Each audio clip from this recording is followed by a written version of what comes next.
사슴이 시냇물을 찾기에 갈급함 같이 내 영혼이 주를 찾기에 갈급하니이다.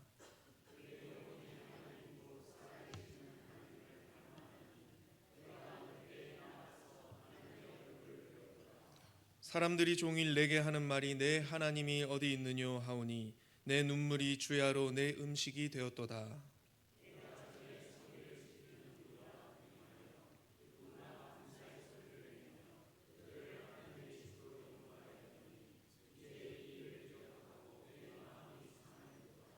내 영혼아, 내가 어찌하여 낙심하며 어찌하여 내 속에서 불안해하는가?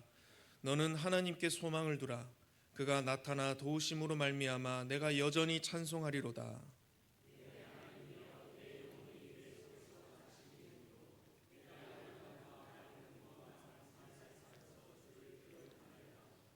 주의 폭포 소리에 깊은 바다가 서로 부르며 주의 모든 파도와 물결이 나를 휩쓸었나이다.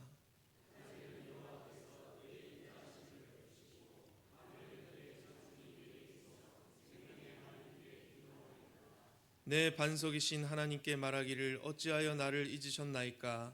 내가 어찌하여 원수의 압제로 말미암아 슬프게 다니나이까 하리로다.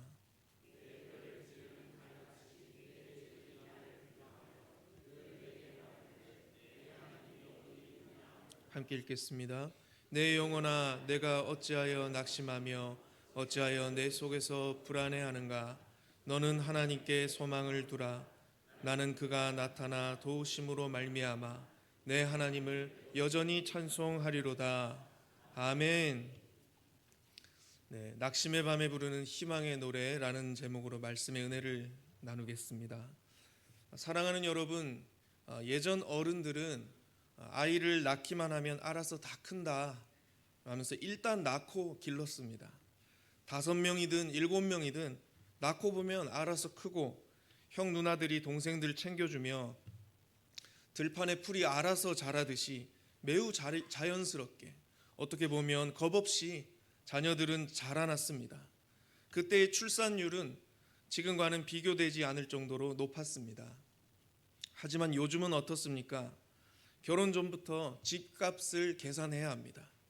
자녀 교육비를 먼저 계산합니다. 내 삶의 자유와 품위를 얼마나 누릴 수 있을지 먼저 미리 계산을 합니다. 2023년 통계청의 청년 가치관 분석 결과를 보면 청년 2명 중에 1명이 결혼 후에 자녀가 없어도 된다라고 응답을 했습니다. 2025년 가장 최근의 출산율 통계는 출산율이 0.79명으로 전 세계에서 최저 수준입니다. 인구가 유지되려면 출산율이 최소 2.1명이 돼야 하는데 0.79명, 턱없이 모자란 결과입니다. 이 세대는 결혼에 대해서, 출산에 대해서 미리 계산하고 계산 결과가 손해라면 아예 시작조차 하지 않는 세대가 되었습니다. 결혼과 출산에 대한 환상이 다 깨어져 버린 시대입니다. 많은 이들이 신앙생활을 시작하면서 하나님과 함께하는 삶이 늘 푸른 초장 같을 것이라는 환상을 가집니다. 그러나 실제로 신앙생활 해보면 환상과는 달리 칠흑 같은 밤이나 삭막한 겨울을 지날 때가 오히려 더 많은 것 같습니다. 고통이 너무 깊어 기도는커녕 숨조차 쉬기 힘든 순간 우리는 하나님 어디 계시냐고 묻게 됩니다. 오늘 본문의 시인도 마찬가지입니다. 그는 지금 인생의 가장 어두운 터널을 지나고 있습니다. 그의 대적들은 너의 하나님이 어디 있느냐며 뼈를 찌르는 조롱을 퍼붓고 시인은 그 조롱에 별다른 대꾸도 하지 못하고 울기만 하고 있습니다. 그의 눈물은 주야로 음식이 되었습니다. 오늘 시인과 같은 영적인 밤을 동일하게 지나고 있는 분들이 오늘 이 자리에 계시다면 우리는 기억해야 합니다. 우리 인생이 결코 짙은 어둠으로만 끝나지 않는다는 것을. 이 시간이 오히려 하나님이 우리로 하여금 희망의 노래를 가르치고 계시는 시간임을 붙들어야 합니다. 하나님 말고는 의지할 곳이, 의지할 대상이 전혀 없는 광야의 시간에서 이때만큼은 오롯이 하나님만을 앙망하고 하나님만을 붙잡을 수 있는 오히려 가장 복된 영적인 황금기구나라는 것을 기억해야 합니다. 오늘 시인처럼 낙심의 밤을 맞이하신 분들 혹시 계십니까? 하나님 말고는 돌파구가 전혀 없는 영적인 사면초가에 놓인 분들 계십니까? 이 밤에 하나님 앞에서 탄식하는 것은 하나님 앞에 희망의 노래가 된다라는 것을 되새기고 붙드시는 은혜 있길 소망합니다. 시인의 탄식과 울부짖음이 성경으로 이렇게 기록이 되어서 오늘날 우리에게 읽혀지고 있지 않습니까? 그의 탄식이 희망의 노래가 되어서 대대로 전수되고 있지 않습니까? 이때가 하나님을 깊이 만나고 하나님만 깊이 의지할 수 있는 절호의 기회다라는 것을 믿으시길 바랍니다. 하나님도 이때만을 손꼽아 기다리고 계셨음을 믿으시길 바랍니다. 오늘 이 밤 시편 42편의 고백을 통해 낙심의 밤을 희망의 노래로 바꾸시는 은혜와 성령의 능력을 받는 저와 여러분 되길 소망합니다. 현실을 너무도 잘 아는 이 오늘날은 현실을 너무도 잘 아는 현실주의자들의 세대가 되었습니다. 낮은 출산율과 결혼율 속에 희망과 소망이 사라지고 교회 역시 예전 같지 않고 소망을 찾기 어려운 흐름입니다. 교회의 위상은 예전과 같지 않습니다. 그럼에도 불구하고 오늘 이 금요일 밤에 하나님의 이름을 붙들고 부르짖어 기도하는 교회를 통하여서 이 땅에 이 세대에 다시 한번 진정한 소망과 희망이 회복될 줄 믿습니다. 이 믿음이 오늘 이 밤 우리 모두에게 충만히 부어지는 은혜 있기를 주님의 이름으로 축복합니다. 먼저 첫 번째로 내 영혼아 오직 하나님만 갈망하라. 우리 함께 읽어보겠습니다. 시작. 내 영혼아 오직 하나님만 갈망하라. 시인은 1절에서 사슴이 시냇물을 찾기에 갈급함 같이 내 영혼이 주를 찾는다라고 고백합니다. 여기서 갈급함이라는 이 원어의 표현은 단순히 목이 좀 마르다라는 상태가 아니라 생존을 걸고 물을 찾아 헐떡거리며 울부짖는 상태를 뜻합니다. 매우 건조한 사막에 그리고 물이 말라버린 개울가에서 죽어가고 있는 그 사슴이 생명을 걸고 물을 찾는 생존의 몸부림입니다. 오늘 일반인들은 물 없어서 죽을 위기를 체험해 볼 일이 일생에 거의 없지 않습니까? 이 성경 구절이 말하는 그 갈급함은 우리의 체험을 넘어서는 갈급함입니다. 또한 2절에는 갈망이라는 단어가 나오는데 내 영혼이 하나님 곧 살아계신 하나님을 갈망한다. 이 갈망 역시 극한의 갈증으로 심령이 타들어가는 상태를 뜻합니다. 시인은 지금 자신의 고통스러운 상황이 변하기를 구하기보다도 그 상황 속에 계시는 하나님의 임재를 뵙기를 갈망하고 열망하고 있습니다. 시인은 왜 상황의 변화보다 하나님만을 이렇게 의지하고 있을까요? 바로 다른 것들을 다 의지해 보았고 다른 상황들을 다 겪어보았는데 도무지 해결책이 없어서 하나님 말고는 의지할 데가 없어 이제 영혼의 생명을 걸고 하나님을 갈망하고 있는 시인의 상태입니다. 이 시인은 3절에서 눈물이 내 음식이 되었도다라고 합니다. 슬픔이 너무 커서 식욕마저 잃고 오직 슬픔으로 죽지 못해 연명하고 있는 비참한 상태라는 것입니다. 이처럼 시인의 생존을 건 갈망, 타들어가는 갈망은 제가 이 본문을 묵상하면서 요한복음 4장의 사마리아 여인이 떠올랐습니다. 이 갈망은 마치 사마리아 여인의 모습과도 겹쳐지는 것 같습니다. 사마리아 여인은 5번을 이혼했습니다. 그리고 현재에도 불우한 동거로 채워지지 않는 깊은 결핍 가운데 허덕이고 있는 상태였습니다. 이 여인은 대인기피증이 있어서 사람들의 눈을 피해서 다니기까지 했습니다. 정오의 뜨거운 태양 아래 물을 길러 나왔는데 그녀를 바로 예수님이 환대해 주십니다. 예수님은 이 그녀를 아시고 그녀를 만나기 위해서 굳이 그 동네를 찾아가셨다라고 성경은 기록합니다. 요한복음 4장 3절에서 4절에 유대를 떠나서 다시 갈릴리로 가실새 사마리아를 통과하여야 하겠는지라. 주님은 여인의 그 결핍과 갈망을 아시고 이미 그것을 아시고 친히 그 여인을 만나기 위해서 찾아가신 것입니다. 그리고 우리 주님은 그녀의 내면에 숨겨진 영적인 목마름이 수면 위로 드러날 수 있도록 그녀와 깊은 대화를 나누셨고, 마침내 그녀의 상처난 마음을 만져주시고 영원히 목마르지 않는 생수로 채워주셨습니다. 이어지는 13절 14절 우리 함께 한 목소리로 읽어보겠습니다. 예수께서 대답하여 이르시되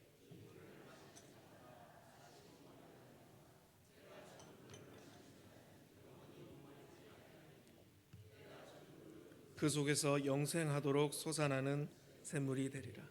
아멘. 제가 대일교회 온 지 아직 한 달이 채 지나지 않아서 많이 떨려서 목이 많이 타고, 사마리아 여인은 영원히 목마르지 않는다 했는데 저는 지금 물이 매우 갈급한 상태입니다. 사마리아 여인은 어떠했습니까? 예수님을 만났지 않습니까? 눈앞에서. 그리고 그 복음의 능력, 진정한 생수를 깨닫게 되었고, 자신의 결핍은 이분을 만날 때, 이 메시아 그리스도를 만날 때 해결되는구나 하고 그 예수 이름 하나 붙잡고 동네로 달려가서 복음의 증인이 되었습니다. 우리의 목마름이 해결되지 않는 이유는 종종 우리가 그리스도 메시아이신 주님 말고 상황을 자꾸 의존하기 때문인 것 같습니다. 하나님은 때때로 우리가 하나님 한 분만으로 만족할 때까지 우리가 손에 붙들고 있는 다른 모든 부차적인 것들을 거두어 가실 때가 있습니다. A.W. 토저는 하나님을 추구함이라는 책에서 이렇게 말합니다. 하나님이 우리의 유일한 보화가 되기까지 우리가 붙들고 있는 세상 보화들을 하나씩 거두어 가신다. 혹시 하나님을 향해 목마르십니까? 어떤 답을 찾기 위해 답답하고 타들어가는 마음 갖고 계십니까? 하나님을 향해 부르짖고 싶기도 하고, 반대로 때로는 시편 기자들처럼 따지고 싶기도 하고, 그분의 이름 붙들고 간절히 매달리고 싶은 갈망 있으십니까? 그런 분들 계시다면 지금 여러분이 겪는 그 갈증은 현실 문제 자체가 아니라 하나님만으로 해결되는 것임을 믿으시길 바랍니다. 하나님 편에서 하나님께 더 가까이 나아오라는 콜링이고 하나님의 부르심인 것을 깨닫는 은혜 있길 소망합니다. 사슴처럼 울부짖으며 주님을 찾으십시오. 이미 여러분의 갈망을 아시고 친히 찾아와 주시며 우리의 상한 심령을 만져주시는 삼위 하나님께서 이 밤에 저와 여러분의 심령을 영원히 목마르지 않는 생수로 채워주시는 은혜 부어지기를 주님의 이름으로 축복합니다. 두 번째로, 밤에도 노래를 주시는 하나님을 신뢰해야 합니다. 함께 읽겠습니다. 시작. 밤에도 노래를 주시는 하나님을 신뢰하라. 고난은 때로 감당할 수 없는 파도처럼 우리를 덮치기도 합니다. 7절에 시인은 고백합니다. 주의 폭포 소리에 깊은 바다가 서로 부르며 주의 모든 파도와 물결이 나를 휩쓸었나이다. 여기서 깊은 바다는 인간이 통제할 수 없는 깊은 심연의 혼돈을 의미합니다. 그리고 이 구절에서 시인의 고백 속에 놀라운 표현 하나를 찾을 수 있는데요. 시인은 바로 이 폭포와 파도와 물결이 바로 주의 폭포다, 주의 파도다라고 부르고 있습니다. 원수들이 준 폭포와 파도가 아니라 주님이 허락하신 폭포와 파도다라는 것입니다. 그 폭포와 파도가 비록 나를 삼킬 듯이 달려드는 고난이라고 할지라도 그것은 하나님의 주권 아래와 하나님의 통제 아래에 있다라고 고백하고 있는 것입니다. 내 인생의 폭포와 파도가 몰려올지라도 그것마저도 하나님이 허락하셔서 가능한 것이고, 결국에는 내 신실한 하나님 아버지께서 나의 인생을 선한 길로 이끄실 것이다 라는 믿음의 고백입니다. 성경은 하나님을 가리켜서 욥기 35장 10절에 밤에 노래를 주시는 자다라고 묘사합니다. 욥의 인생을 한번 여러분 다시 떠올려 보십시오. 그는 하루아침에 모든 재산과 10명의 자녀를 잃고 자신의 몸까지 악창으로 고통받던 인생 최악의 밤을 겪었습니다. 그런데 그 최악의 밤에 욥은 고백합니다. 주신 이도 여호와십니다. 거두신 이도 여호와이십니다. 여호와의 이름이 찬송을 받으실지니이다. 할렐루야. 모든 상황 가운데 하나님은 찬양받기 합당하십니다라는 그 고백을 욥은 삶의 현장에서 하고 있습니다. 욥은 이해할 수 없는 고난의 밤에 침묵하지 않고 하나님을 향해 노래를 불렀습니다. 상황이 좋아서 부르는 노래는 누구나 할 수 있습니다. 그러나 모든 것이 다 무너져 버린 그 밤에 부르는 노래는 오직 하나님만을 신뢰하는 자만이 드릴 수 있는 최고의 예배인 줄 믿습니다. 우리의 영적인 밤은 종종 하나님의 은혜를 더 선명하게 보여줍니다. 여러분, 태양이 밝은 대낮엔 하늘의 별을 관찰할 수 없지 않습니까? 그러나 태양이 저물고 캄캄한 밤이 되면 낮에는 결코 볼 수 없었던 수만 개의 별이 그 자태를 드러냅니다. 하나님의 은혜는 우리 삶의 형통한 날보다 오히려 사방이 막힌 고난의 밤에 더 찬란하게 빛납니다. 팀 켈러 목회자가 이렇게 말합니다. 믿음이란 해가 비칠 때 믿는 것이 아니라 폭풍우가 몰아칠 때 하나님이 선하시다는 사실을 노래하는 것이다. 빌립보서에서 사도 바울도 아무것도 염려하지 말고 다만 기도와 간구로 너희 구할 것을 감사함으로 하나님께 아뢰라라고 하지 않았습니까? 지금 여러분의 인생에 태양이 진 것 같습니까? 칠흑 같은 밤을 지나고 있습니까? 이제는 별이 보일 차례인 줄 믿으시길 바랍니다. 이 믿음으로 하나님이 주시는 밤의 노래를 시작하는 은혜 있으시길 소망합니다. 우리의 밤이 끝나고 의로운 태양 되시는 주님이 떠오르는 그 승리의 때에 우리의 밤의 노래는 주님께 영광이 되어지는 큰 간증이 될 줄 믿습니다. 마지막 세 번째로 기도로 여호와 하나님을 앙망하라. 함께 읽겠습니다. 시작. 기도로 여호와 하나님을 앙망하라. 11절에서 시인은 내 얼굴을 도우시는 내 하나님을 찬송하겠다고 선포합니다. 여기서 얼굴은 한 사람의 존재 전체를 가리킵니다. 그가 처한 너무도 수치스러운 상황도 함께 의미합니다. 낙심하여 고개를 떨군 우리의 얼굴을 하나님께서 직접 손으로 들어 올려주신다라는 뜻입니다. 내 힘으로는 고개를 들 수조차 없는 그 낙심의 밤에 우리는 기도함을 통해 우리의 얼굴을 도우시는 하나님의 손길을 경험할 수 있습니다. 우리가 낙심의 밤에 기도의 무릎을 꿇지 못하는 이유는 여전히 내 손에 들린 계산기 때문일 때가 많습니다. 서론에서 언급했듯이 현대인들은 결혼과 출산조차 손익을 계산해서 결정합니다. 신앙생활도 그런 식으로 결정합니다. 내 자원과 나의 인맥, 내 경험으로 해결할 수 있는지 먼저 계산기를 두드립니다.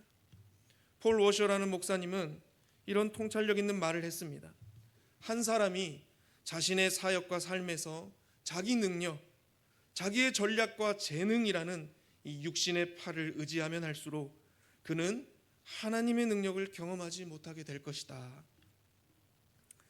반대로 우리가 은밀한 골방의 기도 가운데 하나님을 전적으로 신뢰하기 시작할 때 우리는 비로소 하나님의 전능하신 팔을 보게 될 줄 믿습니다. 기도한다라는 것은 내 계산기를 던져버리고 하나님의 전능하신 팔을 의지하겠다라는 내려놓음이고 항복 선언입니다. 내가 내 팔을 의지하는 동안에는 하나님이 일하실 공간이 없지만 내가 기도로 무릎을 꿇고 내 팔에 힘을 빼기 시작할 때 비로소 하나님의 강한 손과 펴신 팔이 우리의 삶에 개입하기 시작합니다. 낙심의 밤에 기도할 힘조차 없다고 느끼는 분들도 있을 수 있습니다. 그러나 우리는 그때 기억해야 합니다.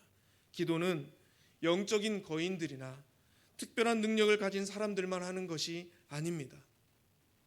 오히려 기도는 가장 연약한 성도, 가장 믿음이 약한 자, 남녀노소 누구라도 기도할 수 있습니다. 그리고 그 약한 자의 그 기도를 우리 하나님은 귀하게 여기십니다. 결코 잊지 않으시고 하나님의 때에 하나님의 방법으로 반드시 응답하십니다. 여러분이 지금 고난과 낙심의 무게에 눌려서 신음조차 내뱉기 힘든 가장 연약한 상태에 혹시 있으십니까? 바로 그때가 하나님의 팔을 경험할 최적의 때임을 기억하시기 바랍니다. 기도는 우리의 유능함을, 우리의 은사를 나타내는 자리가 아니라 우리의 무능함을 인정하며 하나님의 전능하심을 의지하는 자리입니다. 우리가 골방에서 흘리는 눈물과 짧은 탄식의 기도를 하나님은 결코 가볍게 여기지 않으십니다. 오히려 그 은밀한 기도를 통해 하나님은 하나님 자신의 살아계심을 세상 앞에 증명해 보이시는 줄 믿으시길 바랍니다. 이사야서 40장 31절에 오직 여호와를 앙망하는 자는 새 힘을 얻으리니, 함께 읽겠습니다. 독수리가 시작. 독수리가 날개치며 올라감 같을 것이요 걸어가도 피곤하지 아니하리로다. 아멘.